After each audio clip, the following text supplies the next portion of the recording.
Good morning. Good morning বলো। আর আজকে আমাদের বাড়ি থেকে সেকেন্ড ডে। এখন সকাল বাজে 7:30। উঠেছিলাম ঘুম থেকে ভোরবেলা 5:30টার সময়। উঠে একটা ভালো শ্যুট করেছিলাম ঘর থেকে সানরাইজের, যে সানরাইজ দেখতে যেতে পারিনি, ঘর থেকে করেছিলাম শ্যুট।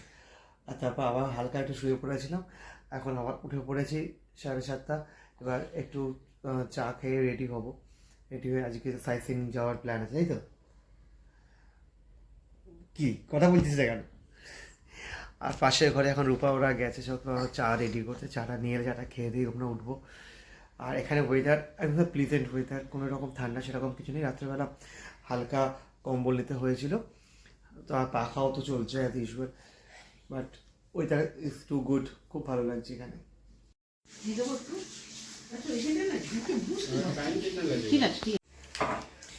আমরা এখন চা খাবো, সবার চা খাওয়া হয়ে গেছে, এবার আমি যে চা খাবো। তাই তুমি খাবে?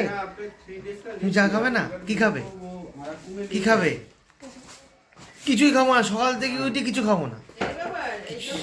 কিছু তো খেতে হবে। চলো, দাদু কলকাতা থেকে বিস্কুট নিয়ে এসছে। এই দেখো, এই দেখো কুকিজ, বাদাম আছে, বাদাম আছে। 8টা বাজে বলছে যে ডে ওয়ানের যে কটা স্পট লিখেছে সব এইসব মার্কস ফার্কস সব মিলে 3.5 টাকা লাগবে। হ্যাঁ, এখন ফার্স্ট টাইম ছাদের রুফটপে এসছি, মানে হোটেলের রুফটপে এসছি। আর এই রুফটপ থেকে ভিউ দেখো, সমুদ্র কি সুন্দর, মানে যেদিকে দেখা যাচ্ছে সেই দিকে পুরো সমুদ্রের ভিউ।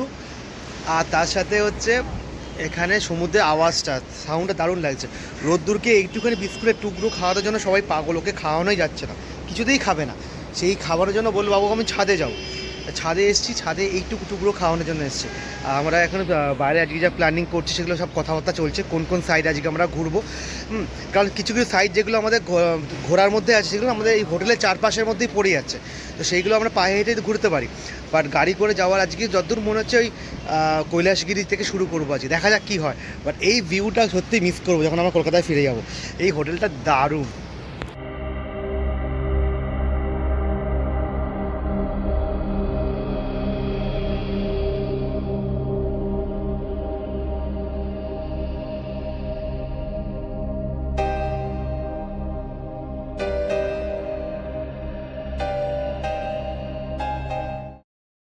আমাদের এবারে যে রুমের যে ট্যারিফ ছিল তার সাথে কিন্তু ব্রেকফাস্টটা ইনক্লুড আছে। আর ব্রেকফাস্ট সকালবেলা এখানে দিচ্ছে, বাফে আছে। তো এখন থেকে ব্রেকফাস্ট দেখো, অনেকে ব্রেকফাস্ট অলরেডি খাওয়া আরম্ভ করেও দিয়েছে। এই নিচ্ছি। আর আমাদের ব্রেকফাস্ট আমরা 1/2 ঘন্টার মধ্যেই করবো। ব্রেকফাস্টে বেশ ভালো ভালো আইটেম এখানে আছে, যেগুলো বেশ হেলদি ফুড। তো সেগুলো কী কী আছে পরে শেয়ার করবো অবশ্যই। বা রুমের সঙ্গে ব্রেকফাস্টটা ইনক্লুড থাকলে না অনেকটা সুবিধা হয়। সকালবেলা গিয়ে ব্রেকফাস্ট খোঁজা দরকার পড়ে না, ব্রেকফাস্টটা করবো আর সাইট সিইংয়ে বেরিয়ে যাবো, সেটা সব থেকে বেস্ট হবে। আর এই ছাদের মানে প্রেমিসেসটা এতটা বড় আছে জায়গাটা, রোদ্দুর এখানে আরামসে ঘুরে বেড়াচ্ছে, খেলছে, ও একটা মর্নিং ওয়াক টাইপের করে নিচ্ছে এখানে। আর সামনে এরকম সবসময় সমুদ্র দেখা যাচ্ছে। আর এখান দিয়ে মানে এখানে দাঁড়িয়ে থাকলেও না একটা সোলফুল লাগছে নিজের মধ্যে, একটা এনার্জিটা অন্যরকম বুস্ট হচ্ছে শরীরের মধ্যে।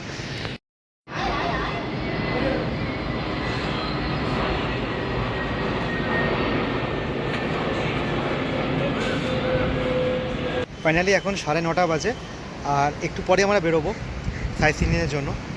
কি রোদ আসছে এখন থেকে, আর তাই আমরা ওপরে চলে এসেছি, 5th ফ্লোরে এসেছি, ছাদে অ্যাকচুয়ালি রুফটপে এসেছি। এখানে পেছনে ক্যান্টিন এখানে থেকে দেওয়া হচ্ছে আর কি, বুফেটা এখান থেকে হবে ব্রেকফাস্টটা।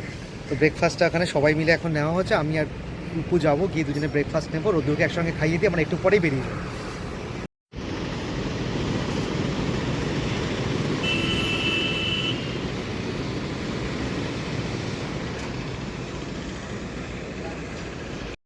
এখানে সবাই এক এক করে ব্রেকফাস্ট নিচ্ছে নিজের পছন্দ মতো। এখানে আছে ইডলি, এখানে আছে পরোটা, এখানে আছে উত্থাপাম, এখানে আছে সম্বর, আর এখানে আছে চাটনি, আর এখানে একটু ফ্রুটস আছে। বাট ডিমটা শেষ হয়ে গেছে পুরো। এখানে পুরো ব্রেকফাস্ট নিয়ে আমরা বসেছি সবাই, আর এই ঘরে তৈরি সেরিগ্রো খাচ্ছে। আর এখানে আমরা হোটেলের ব্রেকফাস্ট নিচ্ছি। এই তো ব্রেকফাস্টের আইটেম সব হেলদি।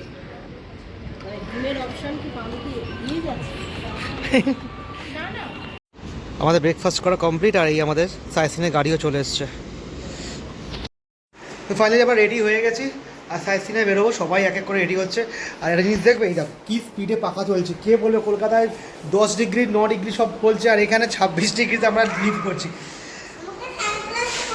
হ্যাঁ, সানগ্লাসও পরবে, বাইরে রোদের তাপটা প্রচণ্ড বেশি। আমরা পুরো রেডি হয়ে গেছি, হ্যাট ক্যাপ সব নিয়ে নিয়েছি, কারণ বাইরেটা এতটা হিট থাকবে না, বুঝতে পারছি না কতটা কী থাকবে। মানে এখন আমাদের রুম থেকে যা দেখা যাচ্ছে বাইরের ওয়েদার একদম ভালো রোদ বেরিয়েছে এখানে। সুতরাং আমরা রেডি, 10:15 এবার আমরা বেরোবো। রাইট 10:30 AM আর আমরা এখন সবাই মিলে বেরোলাম সাইট সিনিংয়ে। দাদা ফার্স্টে কোথায় যাচ্ছি আমরা? ফার্স্ট আমরা যাচ্ছি টেনেটি পার্কে। তো ওখানে গিয়ে দেখা হবে কী কী আছে, ওখানে এক্সপ্লোর করবো। আচ্ছা, অ্যান্ড হোয়াটস ইউর নেম দাদা? প্রসাদ। আচ্ছা, tell your phone number please. 9704007615। তো ফোন নাম্বার দিয়ে দিলাম। দাদার সাথে কালকে সকাল থেকে আমরা আছি, স্টেশন থেকে হোটেলে ড্রপ করে দিচ্ছে দাদা। ব্যবহারও দাদার বিহেভিয়ারও খুব ভালো। অ্যান্ড আমরা আজ সাইট সিনিংয়ে যাচ্ছি, এরপরেও যাব। তোমরা যদি ইন ফিউচার কেউ ভাইজ্যাগে আসো, স্টেশনে নেমে দাদাকে কন্ট্যাক্ট করতে পারো। ফোন নাম্বার দিয়ে দিলাম। অ্যাজ ইউজুয়াল দার্জিলিং ট্রিপের মতো ফার্স্টে সিটে আমি বসেছি, রোদ্দুর চলে এসছে আমার সাথে। আর ব্যাক সিটে এবারে একটু চেঞ্জ হয়েছে, মিডল সিটে এখন আমরা বসে, আমি রিয়া আর ভাই, আর এই যে পেছনে মা আর বাবা বসে আছে। বাট জার্নিটা খুব স্মুথ চলছে এখনো পর্যন্ত গাড়িটা। আর এখানে হিল স্টেশন যেহেতু না, তো জার্নিটা মেবি ভালোই হবে।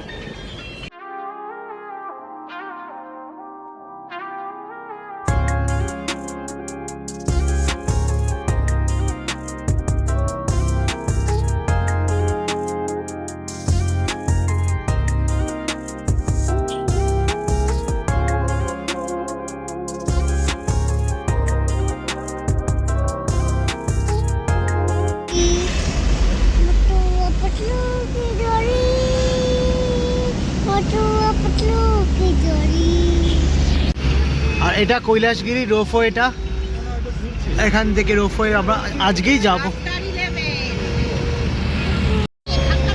বাস্তব এখানে রোডগুলো এতই পরিষ্কার, যেটা আগেও কালকের ব্লগেও বলেছি। মানে আমরা ট্রাভেল করছি তো খুব ভালো লাগছে, পরিষ্কার।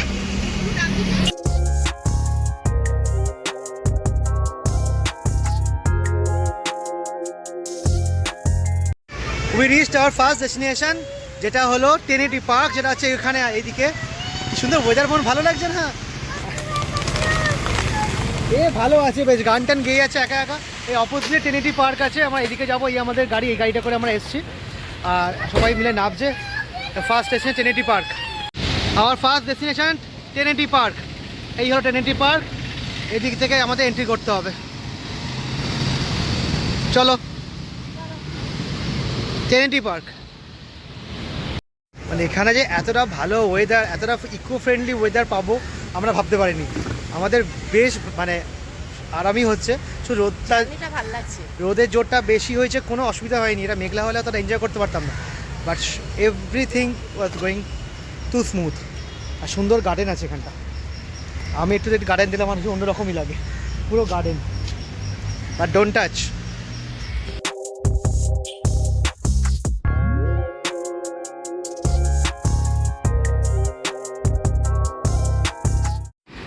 আর এই ট্রিনিটি পার্কের আমরা একদম সামনেটা এসেছি, যেটা দিয়ে হ্যাঁ এখান থেকে নিচে নামা যায়। হ্যাঁ নামা যাবে তো, নিচে নামা যাবে তো। সুন্দর জায়গা, বেশ ভালো লাগছে।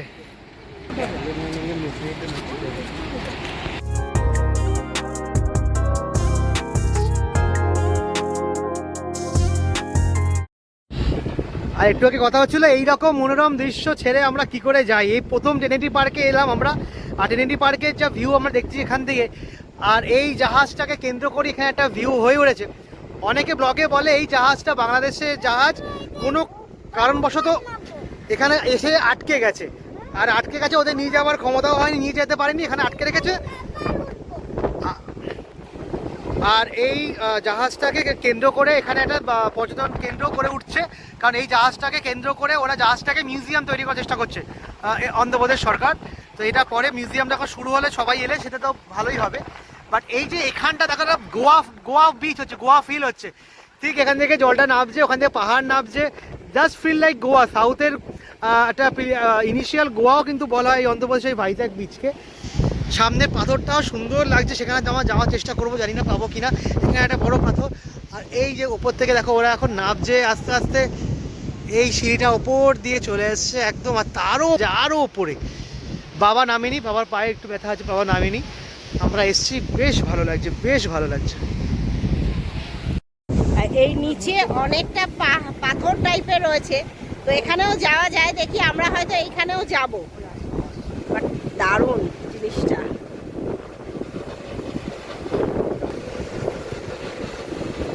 কেমন লাগছে? আর এই যে ফার্স্ট স্পটে এসে তো এতটা ভালো লাগছে, পরের স্পটগুলো কি করবো? সমুদ্র অলওয়েজ টানে, বাট এই যে ভিউটা দেখা যাচ্ছে এখানে, যে আর জলের রংটা পুরো ব্লু, এখানে ব্লু কিছু জায়গায় গ্রিন, আর এই যে পাহাড় নেমেছে সমুদ্রে মিশেছে, এই দৃশ্যটাই গোয়া ছাড়া দেখা যায় না। এখানে খুব ভালো।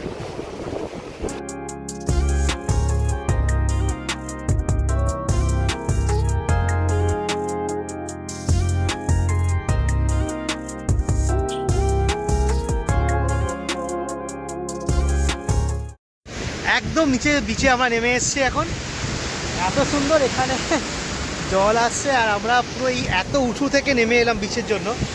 এই ভিউ সত্যিই সুন্দর। এই একটা জায়গাতেই মনে হয় যেন আমরা আটকে যাই। এই জাহাজটাকে কেন্দ্র করে এই জায়গাটার একটা অন্যরকম মাহাত্ম্য তৈরি হয়েছে বলতে পারি।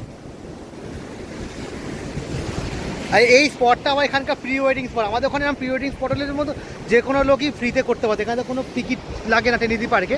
প্রি ওয়েডিং খুব ভালোভাবে এখানে করা যাচ্ছে।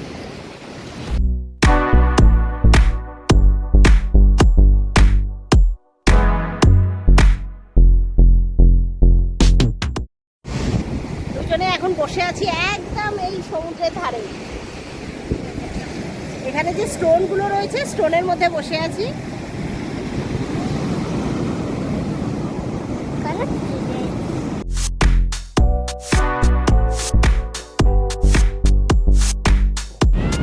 একদম নিচে নেমেছি, আর এই সেই জাহাজটা দেখো, ওখানে লেখাও আছে চট্টগ্রাম বলে। আর এই বাংলাদেশি জাহাজটা এখানে এসে আটকা পড়ে, নিয়েও যাচ্ছে না ওরা। যাই হোক, এটাকে কেন্দ্র করে এখানকার সবাই আসছে, সবার ভালোও লাগছে জায়গাটা। আর এখানে এই পাথরটা এসে গিয়ে এতটাই ভালো লাগছে যে সুন্দর, জলটা বেশ ভালোভাবে ধরতে।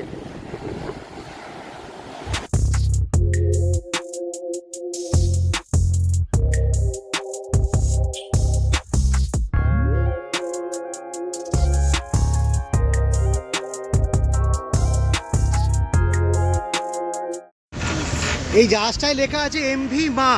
আর এই জাহাজটা যা সাইজ দেখছো, এতে যদি লোকে ঘাবড়ে যায়, তাহলে আমাদের আইএনএস বিক্রমাদিত্য কত বড়, তাহলে ভাবো।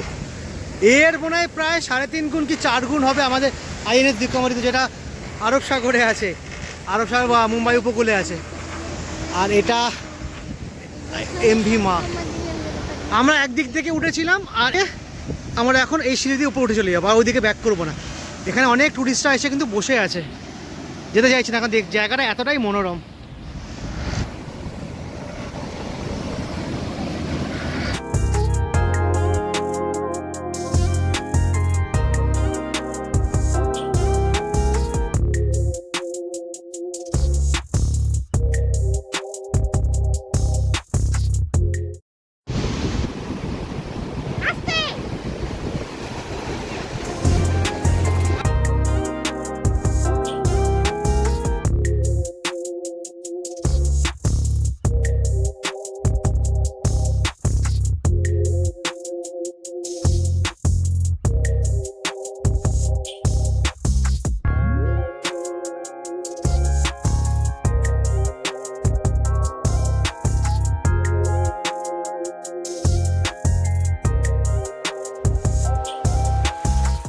এসো, আমার ট্রিনিটি পার্ক ঘোরা হয়ে গেছে। ওকে, এখানে সিয়ের 3টে কালার বেশ ভালো বোঝা আছে। সামনে তো হোয়াইট, একটু মাটি কালার, মাঝখানটা গ্রিন, আর দুধটা ব্লু। সমুদ্র দেখতে গিয়ে এই যে পার্কটা আমাদের তো এক্সপ্লোর করাই হয়নি। পার্ক নর্মাল পার্কের মতোই পার্ক, এমন কিছু আহামরি না। বা সমুদ্রটা সামনে, এটাই যা এখানকার বিগ ব্যাপার আর কি। তো সবাই এখানে বসে আছে, আমরা উপরে উঠেছি, হাঁপিয়ে গেছি, সবাই একটু রেস্ট নিচ্ছে। এরপর গাড়িতে করে উঠে পাহাড়ের ওপর উঠবো, ওখানে কৈলাসগিরি। প্লাস গ্লাস ব্রিজও করছে নতুন।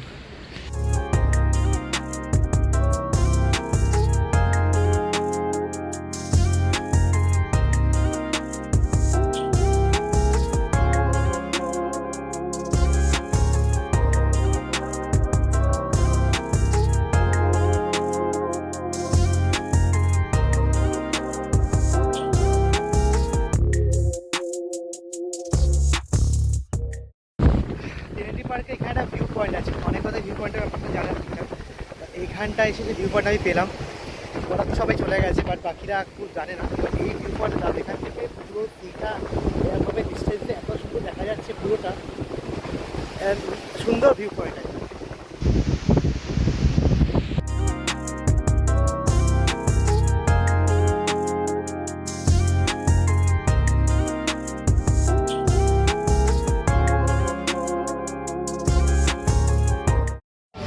আর এই ট্রিনিটি পার্ক দেখে বেরিয়ে গেলাম নেক্সট ডেস্টিনেশন সেই ওপরে গ্লাস ব্রিজ। এই পার্কিংয়ে আমাদের গাড়ি রাখা ছিল।